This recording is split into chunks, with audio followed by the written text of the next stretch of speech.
Bueno, continuando con el tema que estábamos estudiando de dinámica, recordemos que es la parte de la mecánica que se encarga de estudiar el porqué del movimiento de los cuerpos. Hablábamos de que ellos se mueven debido a una fuerza que se les está aplicando. Entonces continuemos estudiando lo que son las leyes del movimiento de Newton, que son la ley de la inercia, la ley fundamental de la dinámica o ley del movimiento o ley de las masas, y la tercera ley de Newton, que se llama acción y reacción. Recordemos pues que para nosotros poder estudiar las fuerzas, veíamos que ya son magnitudes vectoriales y que pues nosotros debemos calcular la resultante de esas fuerzas que actúan sobre un cuerpo. En la clase pasada estudiamos y aprendimos a dibujar la fuerza peso, que siempre va a ser una fuerza vertical hacia abajo, la fuerza normal, que aparece cuando el cuerpo está apoyado sobre una superficie y siempre va a ser perpendicular a dicha superficie, y la fuerza de tensión, que aparece cuando el cuerpo está siendo alado por una cabulla o por una cadena, y estas fuerzas se dibujan partiendo del cuerpo a lo largo de esa cuerda. Entonces vamos a recordar un momento cómo hacíamos para calcular la fuerza resultante que actúa sobre un cuerpo. Recordemos que veíamos tres casos. En el primer caso, si vemos aquí el dibujo, el coche está siendo alado por el caballo y a su vez el caballo está siendo alado por un hombre. Entonces, el caballo ejerce una fuerza, el hombre ejerce otra, y la resultante es la sumatoria de las dos fuerzas. Como estas dos fuerzas están dirigidas en la misma dirección y en el mismo sentido, simplemente se suman y la fuerza resultante pues va a ser la sumatoria de las dos fuerzas anteriores y va a tener lógicamente el mismo sentido que tengan las dos fuerzas iniciales. Por lo tanto, sumatoria de las fuerzas es igual a fuerza 1 más fuerza 2. En el caso de nuestro dibujo, hacia la derecha. Segundo caso, cuando las fuerzas van en la misma dirección pero en sentido contrario. En este caso, el caballo está haciendo una fuerza hacia adelante, pero a su vez el hombre ejerce sobre el caballo, sobre la cuerda que lleva el caballo, una fuerza en sentido contrario. Como llevan la misma dirección pero en diferente sentido, entonces se resta. Y la fuerza resultante pues va a tener el mismo sentido que tenga la fuerza mayor, en este caso la fuerza que ejerce el caballo, por lo tanto va hacia la derecha. Fuerza resultante en este caso, fuerza 1 menos fuerza 2. Y el tercer caso es cuando ellas están siendo aplicadas en diferente dirección y sentido. Entonces en este caso podíamos nosotros calcular de dos maneras. Si las dos fuerzas eran perpendiculares, o sea que formaban un ángulo de 90 grados, trabajábamos el teorema de Pitágoras, y si eran un ángulo diferente a 90 grados, trabajábamos con la ley del coseno. Vamos a mirar entonces qué me dice a mí la primera ley de Newton o principio de la inercia. Entonces vamos a analizar esta animación en la cual aparece una persona manejando un carro sobre una carretera recta. Vamos a suponer, en el primer caso, la fuerza 1 va a ser mayor que la fuerza 2. ¿Quién es la fuerza 1? La fuerza que ejerce el motor sobre el carro. La fuerza 2 en este caso es la fuerza de rozamiento que ejerce la carretera sobre las llantas del carro.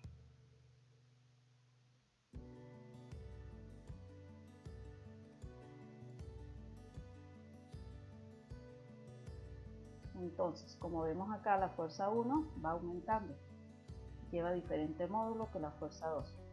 Por lo tanto, el coche comienza a acelerar. Caso contrario, vamos a suponer que la fuerza 1 que lleva el carro es menor que la fuerza 2, que es la fuerza de rozamiento. Entonces, al contrario, el carro va a empezar a desacelerar hasta que llega un momento en que él debe parar. Pero ¿qué pasaría si las dos fuerzas fueran exactamente iguales?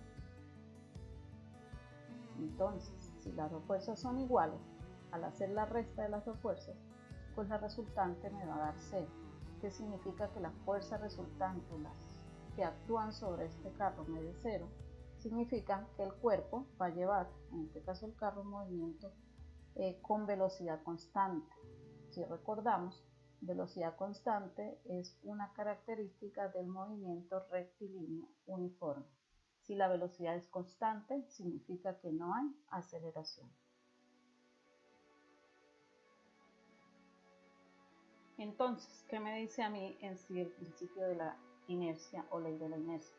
Me dice que si la fuerza resultante que actúa sobre un cuerpo es nula, quiere decir que el cuerpo puede estar en reposo o puede estar en movimiento rectilíneo uniforme, va a mantener ese estado de reposo o de movimiento rectilíneo uniforme en forma indefinida hasta que llegue otra fuerza externa que lo haga cambiar de ese estado. Por lo tanto, si el cuerpo sobre el que no actúa ninguna fuerza está en reposo, va a seguir estando en reposo. Y si está en movimiento rectilíneo uniforme, él va a mantener este movimiento rectilíneo uniforme indefinidamente. Vamos a mirar aquí una pequeña actividad. Ustedes la van leyendo y van mentalmente haciendo sus cálculos y vamos a mirar cómo podemos aplicar nosotros esta primera ley, que es la ley de la inercia. Entonces dice, observa la siguiente situación y responde a las preguntas que se plantean relacionadas con la ley de la inercia. Tengo un coche que está llevando un remolque.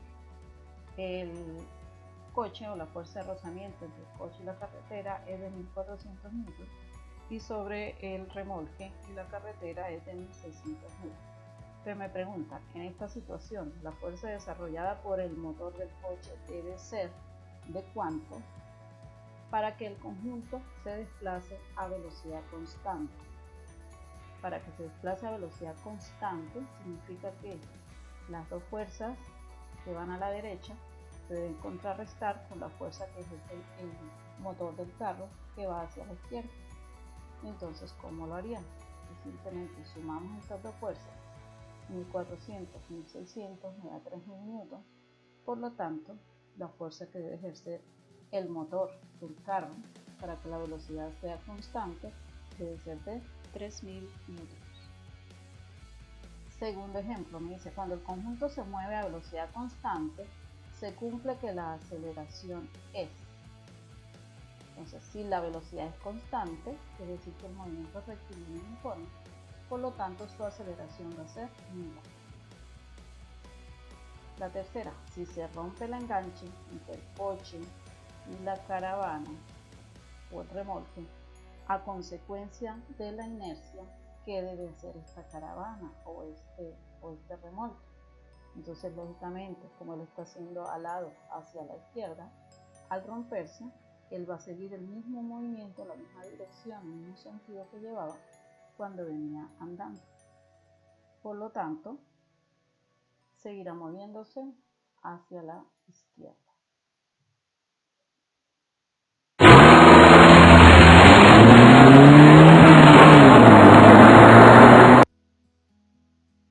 Estudiemos entonces ahora la segunda ley de Newton o ley fundamental de la dinámica, conocida también como ley del movimiento. Es algo que nosotros trabajamos diariamente en nuestra vida. Dice, selecciona la fuerza que tira de cada trineo y comprueba los tiempos que se tarda en recorrer la distancia de 10 metros. En un trineo va a recorrer una distancia de 10 metros y va a ser alada por un perro, 2 o 4. Entonces, lógicamente, vamos a ver qué pasa con la aceleración del cuerpo si solamente le ponemos un perrito que lo haga. Entonces, para recorrer los 10 metros, como es un solo perro alando a una persona con su trineo, gasta un tiempo de 4:24 segundos. ¿Qué pasaría si en vez de 1 le colocamos 2? Pues lógicamente, como la fuerza va a ser mayor, va a ser mucho más fácil desplazar el hombre en un trineo y por lo tanto, pues el tiempo va a ser menor. En este caso, 3,01 segundos. Si colocamos ahora 4 perros, pues lógicamente el tiempo va a disminuir. 2,13 segundos. ¿Qué significa esto? Entonces, ¿qué me dice a mí la segunda ley de Newton? Cuanta mayor es la fuerza que tira el carro, pues mayor es la aceleración con que se desplaza. Este resultado es la segunda ley de Newton, que me dice la aceleración producida en un cuerpo es directamente proporcional a la fuerza resultante que actúa sobre él. Fuerza y masa son directamente proporcionales. Fuerza y aceleración directamente proporcionales, pero masa y aceleración son inversamente proporcionales.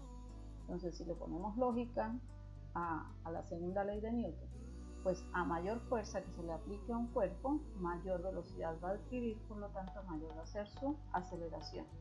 Si el cuerpo es de una masa muy pequeña, pues la fuerza que se le aplica para moverlo debe ser también pequeña. Pero si la masa del cuerpo es demasiado grande, pues se debe aplicar una fuerza mucho más grande.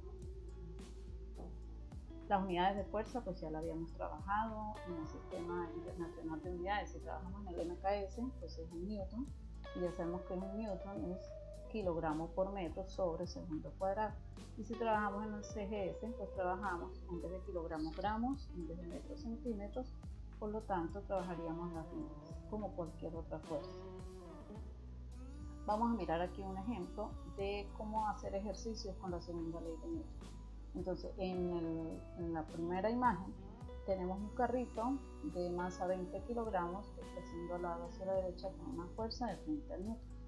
Me preguntan, en cada situación elige la aceleración correcta.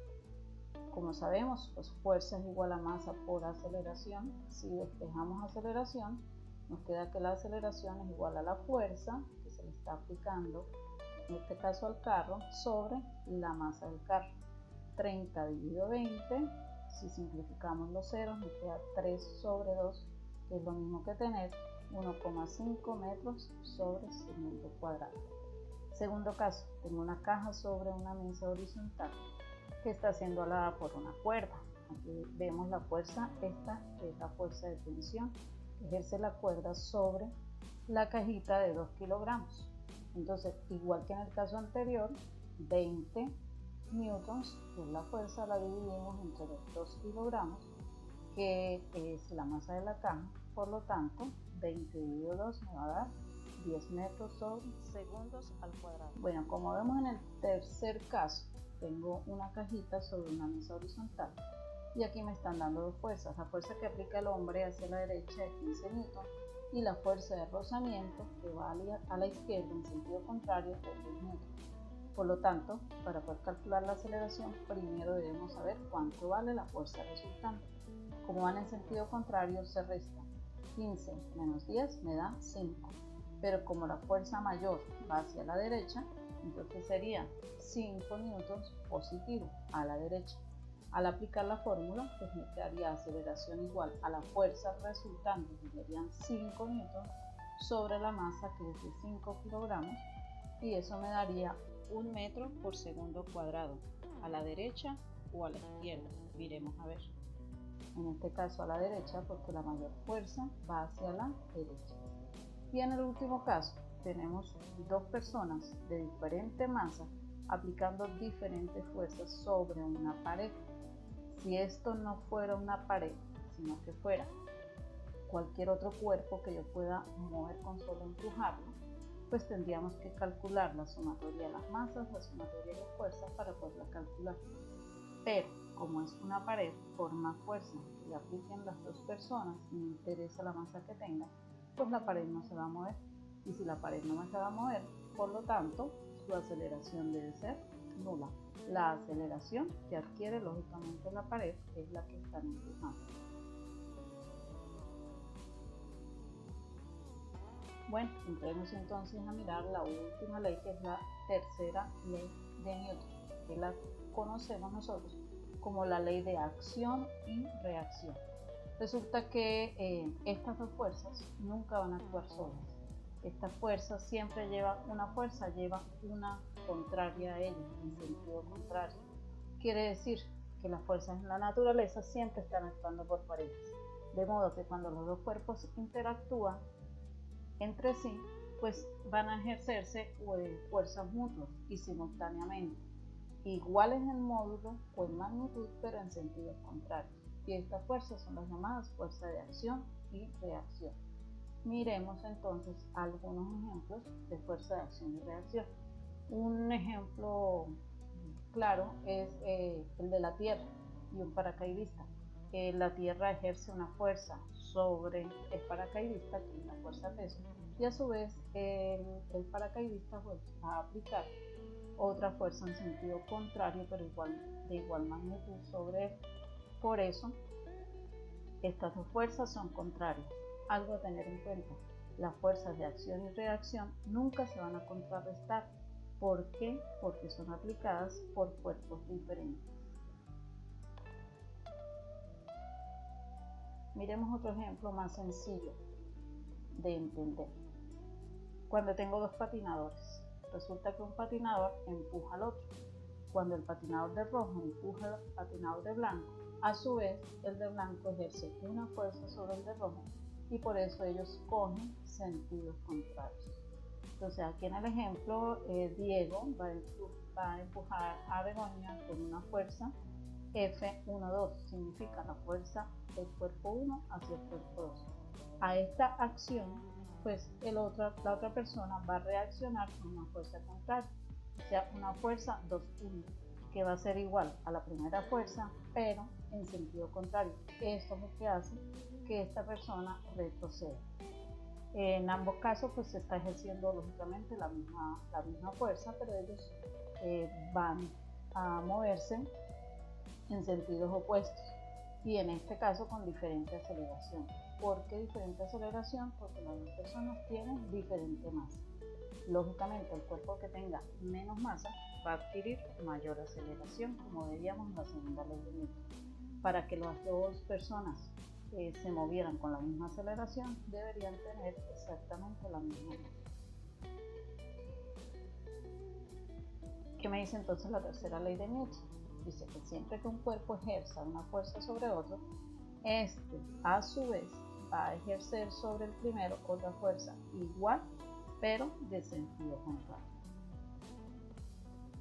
Bueno, miremos el último ejemplo de ejercicio sobre acción y reacción. Vamos a mirar el primer ejercicio. Me dice: responde a las cuestiones que se plantean en distintos lugares de esta escena. Para ello, pues, vamos a aplicar la tercera ley de Newton y pues en algunos casos también debemos aplicar la segunda ley de Newton.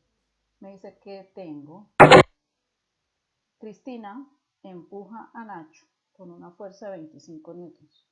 ¿Con qué fuerza debe retroceder Cristina tras ese empujón? Pues habíamos dicho que las fuerzas deben ser exactamente de igual magnitud.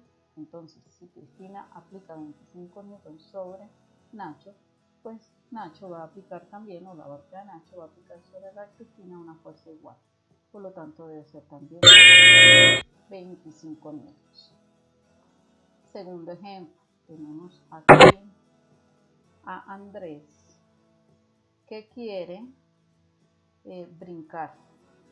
Entonces me dice, cuando él planta con fuerza subvértica sobre el suelo, ¿qué debería ocurrir? Pues por ley de acción y reacción, el suelo también le va a aplicar una fuerza a él. ¿Para qué? Para que lo pueda impulsar y él poder subir y pasar la barra. Entonces, ¿qué debería pasar? ¿Que el suelo debería frenar el golpe? No. ¿Que el suelo debe impulsar a Andrés hacia arriba? Es de esperar que sea eso. La tercera ley de Newton no relaciona con este hecho. La respuesta correcta debe ser la B. Tercer caso. Entonces me dice, la tercera ley de Newton nos permite entender el movimiento del hidropedal, ya que al dar pedales empujamos agua hacia atrás y el agua nos impulsa hacia adelante. Pues si se da la ley de acción y reacción, esta afirmación debe ser verdadera. Acción y reacción. Miremos otro caso. Aquí me dice que Benjamín salta a la orilla con una fuerza de componente horizontal igual a 280 newtons. Entonces, su piragua, que tiene una masa de 35 kilogramos, sufre un retroceso. ¿Con qué aceleración? Entonces debemos calcular la aceleración. Recordemos que aceleración es fuerza sobre masa. Si aplico una fuerza de 280 newtons y la masa es de 35 kilogramos, Al hacer la operación matemática nos dan 8 metros por segundo cuadrado. Siguiente ejemplo. Tenemos a Ángel intentando clavar una estaca con un martillo. Dice, si el martillo golpea la estaca con una fuerza de 80 newton, el retroceso del martillo, masa del martillo es de 2,5 kilogramos, ¿qué aceleración tiene? Entonces, como en el caso anterior, aceleración es igual a 80 newtons sobre 2,5 kilogramos, y al hacer la operación me dan 32 metros sobre segundo cuadrado. Y el último ejemplo me dice que cómo se manifiesta la tercera ley de Newton en el experimento que realiza Rosa, que empuja un muro bien fijado al suelo, que como el caso que veíamos también anterior de la inercia, como es un muro fijado al suelo, pues la aceleración del cuerpo no va a ser nula, quiere decir que por más que lo empujemos no lo vamos a poder derribar. En este experimento no tiene aplicación la tercera ley de Newton, falso. El temblor de la pared cuando empujamos con mucha fuerza, no. En la fuerza que sentimos en las manos, que parece que son empujadas por la pared, que debería ser verdadero. Bueno, ya con esto pues terminamos lo que son las 3 leyes de Newton. Espero que les haya quedado claro el tema. Y recuerden, cualquier duda la hacen saber y la resolvemos. Muchas gracias.